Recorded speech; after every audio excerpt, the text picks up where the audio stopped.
శ్రీకాకుళం జిల్లా టెక్కల్ నియోజకవర్గం వైఎస్ఆర్సీపీ పార్టీ కార్యాలయం ఆవరణలో ఇటీవల కాలంలో వైఎస్ జగన్ మేమంతా సిద్ధం బస్సు యాత్ర నిర్వహిస్తున్న నేపథ్యంలో గుంటూరు నుండి విజయవాడకు ప్రవేశించే సమయంలో జగన్పై రాళ్లతో దాడి చేయక ఎడమ కంటి కనుబొమ్మకు రక్తం గాయం కావడం జరిగింది. ఈ దాడిని ఖండిస్తున్నామని టెక్కల్ నియోజకవర్గ వైఎస్ఆర్సీపీ ఎమ్మెల్యే అభ్యర్థి దువ్వాడ శ్రీనివాస్ నల్ల బ్యాడ్జీలు పెట్టుకుని నినాదాలు చేస్తున్నట్లు తెలియజేశారు. ఈ కార్యక్రమంలో పలువురు జడ్పీటీసీ సభ్యులు, ఎంపీపీ సభ్యులు, వైస్ ఎంపీపీ సభ్యులు, మండల పార్టీ అధ్యక్షులు తదితరులు పాల్గొన్నారు.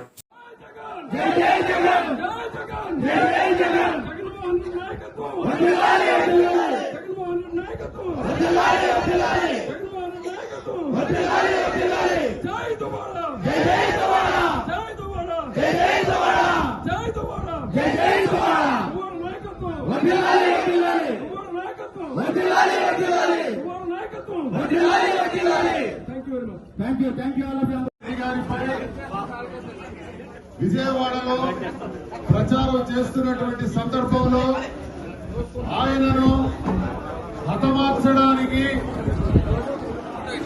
తెలుగుదేశం పార్టీ, చంద్రబాబు నాయుడు, జనసేన అధ్యక్షుడు పవన్ కళ్యాణ్ కొంతమంది రౌడీ మూకల్ని ఏర్పాటు చేసి ఆ ఏర్పాటులో భాగంగా సాక్షాత్తు ప్రజల ఆరాధ్య దైవం, పేదవాడి గుండెల్లో కొలువై ఉన్నటువంటి జగనన్నను హతమార్చాలని చంద్రబాబు నాయుడు, పవన్ కళ్యాణ్ చేసినటువంటి ఈ దాష్టికానికి, ఈ దాడిని టెక్కలి నియోజకవర్గం నుండి మేమందరం కూడా తీవ్రంగా ఖండిస్తున్నాం.